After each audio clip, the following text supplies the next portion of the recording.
Shopping mall discounts for consumption voucher users do not match up with those in the past. The PLA simulates striking Taiwan on the second consecutive day of drills. And over 30 Ukrainian children now reunited with their parents after spending months in Crimea or Russia.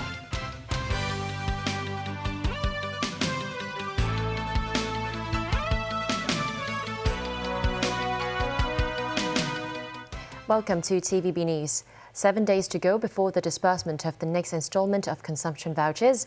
Many have said they are planning to shop after the Easter long weekend. But this time around, shopping mall discounts for voucher users have not matched those of previous years, as the discounts now mostly target mainland visitors. Veronica Lin reports.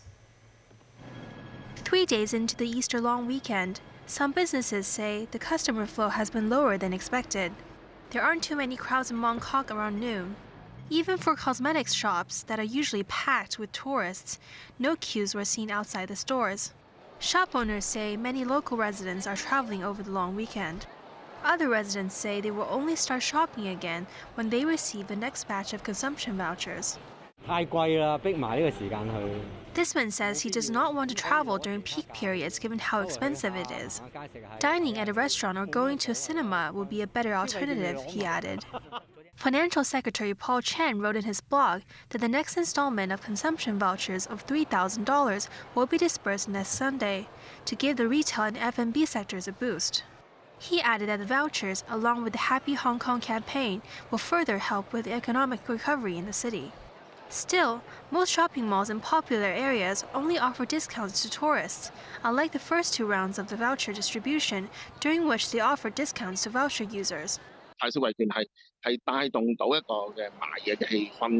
Lam Jin-jung, director of the Hong Kong Department Stores and Commercial Staff General Union, says consumption vouchers have done little to motivate shoppers. However, as mainland tourists return to Hong Kong, those in the cosmetics, healthcare, watches, and jewelry sectors have seen an increase in sales. Secretary for Home and Youth Affairs Alice Mak says Happy Hong Kong and a series of events will be launched next week, including food fairs at the end of the month. Veronica Lin, TVB News. The Eastern Theater Command of the Chinese People's Liberation Army continued to conduct combat readiness patrols and military exercises around Taiwan today. State media reported at one point a PLA ship and a Taiwanese military vessel were only a few nautical miles apart from each other. Beijing proceeded with a second day of military drills around Taiwan on Sunday. Multiple destroyers and frigates, missile speedboats on standby at sea, and coastal missile assault forces jointly carried out full-time chase of their targets to the southwest of Taiwan. Reports say the PLA frigate Suzhou and the Taiwanese patrol vessel Yiyang were just 5 nautical miles apart from each other. Meanwhile, dozens of PLA warplanes, including early warning aircraft and reconnaissance planes, flew to the targeted airspace in combat formations, forming a joint strike system together with the land and sea forces. Deng Yong, an officer of Rocket Force, said, "We have the confidence and strength to cope with all kinds of complex and difficult situations, to fulfill the operational missions and resolutely defeat any forms of external interference and attempts seeking Taiwan independence." State media released an animation showcasing simulated attacks launched by the PLA from 3 sites, with missiles hitting both ends of the island of Taiwan. The Reuters news agency reported that Taiwan fighter jets took off from Hsinchu Air Base Sunday morning. The island's Ocean Affairs Council, which runs the Coast Guard, released footage showing a PLA warship and a Taiwan ship in a standoff, with both vessels just 3 nautical miles apart. Officers also said the PLA ship crossed the Taiwan Strait's median line. Meanwhile, fishing crews say they fret more about their livelihood than politics. Villagers on Pingtan Island in Fujian province on the mainland said trips to sea are more fraught as the PLA stages new military drills in the Taiwan Strait. A fisherman in his 40s said, "If no fish comes to my net, my family will likely starve to death." More than 30 children have been reunited with their parents in Ukraine after a long operation to bring them back from Russia or Crimea.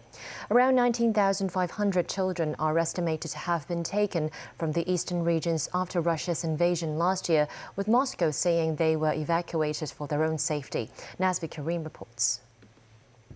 Last year, Dasha Rak and her twin sister, Alyona, were taken willingly by Russian officials from occupied Kherson to a holiday camp in Crimea to escape the war. They expected to spend a few weeks at the camp, but ended up staying 6 months. We were shocked. They said we will be adopted, that we will get guardians, 13-year-old Dasha said of a reaction when told their stay would be extended. Dasha and Alyona are among 31 children who have been returned to their families in Ukraine after efforts by humanitarian group Save Ukraine. Mothers embraced sons and daughters. Siblings hugged each other at the meeting point on the Ukraine-Belarus border. Kyiv estimates almost 19,500 children are still held by Russia, which maintains they were simply evacuated from war zones. It was heartbreaking to look at the children left behind, who were crying behind the fence, said the twins' mother, Natalia. This 15-year-old said during their stay at the camp, children were made to stand up and sing the Russian anthem. He said those who refused, including himself, were told to provide written explanations. The International Criminal Court last month issued an arrest warrant for Russian President Vladimir Putin and his Children's Rights Commissioner, Maria Lvova-Belova, accusing them of abducting children from Ukraine. Moscow does not recognize the ICC's jurisdiction, saying the movement of children was part of a humanitarian campaign to protect them during the war. Meanwhile, in his nightly address, Ukrainian President Volodymyr Zelensky said Polish supplies of German-made Leopard 2 main battle tanks and other military vehicles, totaling around 100, are already in Ukraine. He said Poland has fulfilled all its promises, with more tanks, self-propelled mortars and missiles on the way. On the battlefront, Ukraine has deployed more artillery to the Donetsk region, ahead of what is expected to be a counter-offensive against Russian troops. This Ukrainian soldier said the situation in Donetsk was stable, and he thinks the counter-offensive will be harder than last year's effort when Ukraine recaptured land in Kharkiv and Kherson. Nazvi Karim, TVB News. In the U.S. state of Delaware, a shooting at a mall on Saturday left 3 people injured and forced shoppers to evacuate. Delaware State Police said they were investigating the shooting at the Christiana Mall in a northern community near Pennsylvania. Police said in a tweet the 3 victims were taken to hospital for treatment, adding there were no longer safety concerns at the mall, though it remained closed for the night. The 3 people were shot in the food court area. Details about the shooter were not immediately available. In the U.S., a court ruling suspending the 2-decade-old approval of the abortion pill mifepristone has dealt another setback to reproductive rights advocates. It once again heats up the politics, culture and law surrounding abortion in the country. This report from NBC News. Red state, blue state, we can't hide! The war on abortion is... Tonight, activists outraged over a Texas judge's ruling late Friday, suspending the FDA's approval of the abortion pill Mifeprex, generically known as mifepristone. Judge Matthew Kaczmarek writing in his opinion, the court does not second-guess the FDA's decision-making lightly, but here the FDA acquiesced on its legitimate safety concerns. But he stopped short of an immediate nationwide ban, instead allowing the federal government 7 days to appeal the decision. This is an assault on the humanity of women. This is an assault on basic reproductive rights. It's also an assault on democracy. The outcome celebrated by the plaintiffs. This is a significant victory for the doctors and medical associations we represent, and more importantly, the health and safety of women and girls. We sat down with Alliance Defending Freedom before the ruling, the conservative group behind the lawsuit that was also instrumental in overturning Roe v. Wade. The goal of this lawsuit is to protect American women and girls from dangerous chemical abortion drugs. We are not seeking a nationwide abortion ban. The drug has been approved by the FDA since 2000. Since then, more than 5 million women have taken mifepristone, with 28 deaths associated with the drug reported. It's the most common method for terminating pregnancies in the U.S. But just minutes after the Texas ruling came down, a federal judge in Washington state dropped a contradictory decision protecting access to the abortion pill in 17 states and Washington, D.C.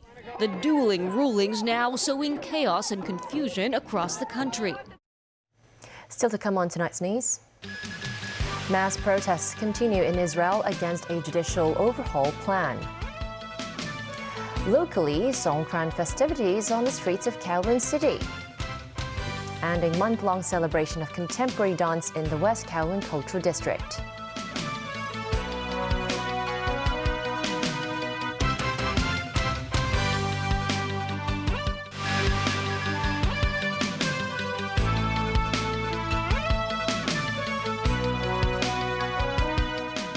Welcome back to TVB News. In Israel, tens of thousands of people again joined protests against Prime Minister Benjamin Netanyahu's plans to tighten controls on the country's Supreme Court. Meanwhile, the Israeli military attacked targets in Syria early Sunday. This after 6 rockets were launched from Syrian territory in a rare attack from Israel's northeastern neighbor. Daniel Rell tells us more. In central Tel Aviv, crowds waving the blue and white Israeli flags gathered in a show of defiance against plans they see as an existential threat to the nation's democracy. Prime Minister Benjamin Netanyahu's proposals would give the government effective control over the appointment of Supreme Court judges and allow Parliament to overrule many decisions of the court. The Israeli government, which accuses activist judges of increasingly usurping the role of Parliament, says the overhaul is needed to restore a proper balance between the judiciary and elected politicians. Critics say it will remove some of the vital checks and balances underpinning a democratic state and hand unchecked power to the government. Meanwhile, the Israeli military attacked targets in Syria early Sunday after 6 rockets were launched from Syrian territory in 2 batches towards Israel. After the second barrage of 3 rockets, Israel initially said it responded with artillery fire. Later, the military said Israeli fighter jets attacked Syrian army sites, including a compound of Syria's 4th Division and radar and artillery posts. There were no reports of casualties. Lebanese media outlets reported that a Damascus-based Palestinian group loyal to the Syrian regime claimed responsibility for launching the first 3 rockets in retaliation for recent Israeli police raids on Al-Aqsa Mosque in Jerusalem. Israel said those operations were intended to dislodge what police called extremists that had barricaded themselves in the mosque armed with firecrackers and stones. But the raids during the Muslim holy month of Ramadan drew a furious reaction after mobile phone footage from inside the mosque showed police beating worshippers. The site in Jerusalem's Old City, holy to both Muslims and Jews, has been a long-standing flashpoint. Daniel Rell, TVB News. Hong Kong's oldest green public transport is hoping for a boost in passengers now that more tourists are coming in. The Ding Ding, as the tram is affectionately known, saw service drop from 160,000 passengers a day to 140,000 during the pandemic. To make it easier for tourists to hop on and ride, payments will be expanded to accept credit cards and QR codes. Melissa Hekalea reports. Currently, octopus and cash are the only way to pay for a ride on Hong Kong's 119-year-old tram system, which is also an attraction for tourists. Pre-pandemic, tourists could buy travel passes, but the company has decided expanding payments is the easiest way to get passengers on the trams. We will accept from this summer onwards credit cards like Visa or MasterCard and QR code like Alipay or UnionPay. So this way we will have a whole batch of payment solutions for our clients, and especially for tourists it will be really useful to be in capacity to pay with credit cards or QR codes. The system is also getting a tech upgrade to optimize the deployment of trams. Since the trams share their tracks with other vehicles on the road, real-time monitoring will allow the control center to deploy trams based on speed, location, and traffic conditions. But not to worry. The trams will continue to retain their heritage look. Not just 100% green energy, the company operates as sustainably as possible. We use almost 50% of all the wooden trams of the parts in the new trams. For example, some electronic systems, we reuse this kind of parts, provided of course that they are in a good condition. You mentioned that the trams are built here in Hong Kong. So they're built in your depot and you have your own mechanics? I think that we must be one of the last remaining industries on Hong Kong Island, actually, and we have in our workshop we have a team, engineering team and artisans building the tram from scratch. They are buying the parts, the components, let's say the beams, aluminum beams, and assembling the trams in our workshop. Most of them are really experts in their fields, and they are also tram experts. So we really rely on them and on their expertise to keep maintaining the tram. For now, Hong Kong's trams embody both the city's cultural heritage while remaining a practical, everyday part of people's lives. For TVB News, I'm Melissa Hekalea. Kowloon City's Thai community celebrated the Songkran Festival today, otherwise known as Thai New Year. Organizers of the event also held the festival's popular water fight in the area after it was suspended for the past 3 years because of the pandemic. Timothy Lee was engaged in an intense water gun battle this afternoon. South Wall Road in Kowloon City is typically known for hosting all sorts of Thai restaurants and shops. But today, it was transformed into the scene of a battlefield.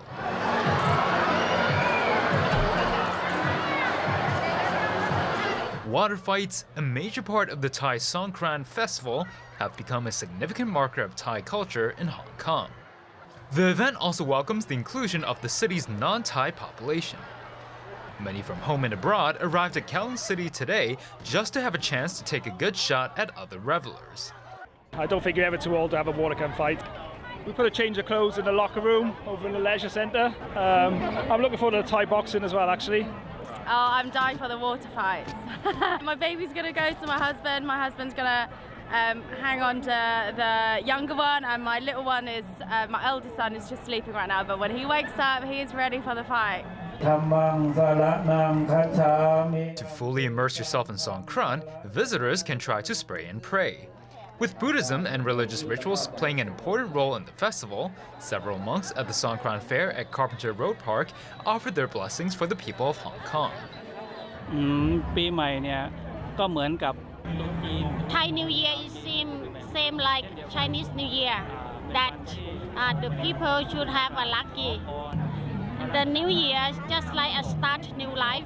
This day is encourage all the Thai people and just like give Thai people think about never give up. Visitors could enjoy a multitude of Thai delicacies provided by the large number of food stalls, as well as watch the traditional Songkran beauty pageant. Meanwhile, police have cordoned off sections of the area until 5 p.m. to allow residents to join in a traffic-free water fight. It's absolutely impossible not to get absolutely soaked if you're walking on South Wall Road today. As the Thai community believes water is a form of blessing, some choose to express their goodwill through the use of water guns. Timothy Lee, TV News. The West Kowloon Cultural District is launching a month-long celebration of contemporary dance this coming Friday. It will feature 6 local and international contemporary dance works. A major highlight is the latest work by a local dance artist which interprets the meaning of Chinese wedding rituals. Sakura Ip was at the rehearsal.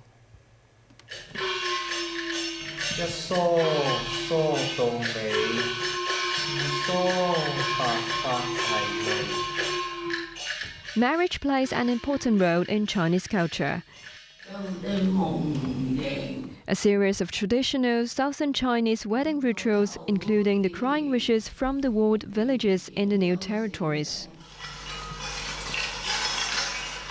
The tanker bride who travels to a wedding by boat, as well as a child jumping on the bed wishing newlyweds having more children, are interpreted and performed in the contemporary dance work named Double Happiness, The Promise of Red. It was commissioned and produced by West Kowloon Free Space as one of the major highlights of their dance festival. Local choreographer Chekin Moy collaborated with other artists to unveil the thoughts and emotions of those fulfilling their duties in marriage, while in the process exploring the meaning of honesty, promise and commitment. What is the meaning behind some of the traditional wedding ceremonies?